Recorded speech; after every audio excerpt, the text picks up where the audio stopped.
Satuan Tugas Satgas untuk mengatasi barang impor ilegal akan diluncurkan pada Jumat 19 Juli 2024. Hal tersebut disampaikan Menteri Perdagangan Zulkifli Hasan di kantor Kementerian Perdagangan Jakarta. Dikutip dari kantor berita antara, Mendag Zulkifli Hasan mengatakan dirinya sudah bertemu dengan Kapolri Listio Sigit Prabowo dan Jaksa Agung ST Burhanuddin.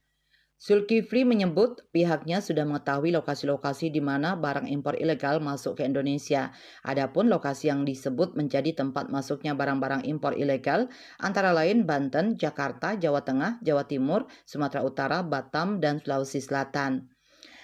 Diketahui sebelumnya, Zulkifli membahas pembentukan Satgas Impor Ilegal saat mengunjungi Kejaksaan Agung RI pada Selasa 16 Juli. Pertemuan ini mendiskusikan sekaligus minta dukungan terkait apa yang akhir-akhir ini menjadi polemik di media mengenai terancam tutupnya industri tekstil pakaian jadi elektronik alas kaki produk kecantikan.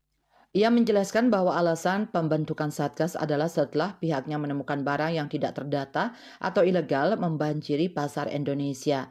Ia menyimpulkan hal tersebut usai pihaknya berdiskusi panjang dengan sejumlah asosiasi seperti Kamar Dagang dan Industri Indonesia Kadin, Himpunan Pengusaha Muda Indonesia HIPMI, hingga Asosiasi Pengusaha Indonesia APindo. Selain Kejagung, Mendag menjelaskan bahwa Satgas akan terdiri dari kepolisian, kementerian terkait seperti Kementerian Perindustrian hingga Kadin. Bali Post melaporkan.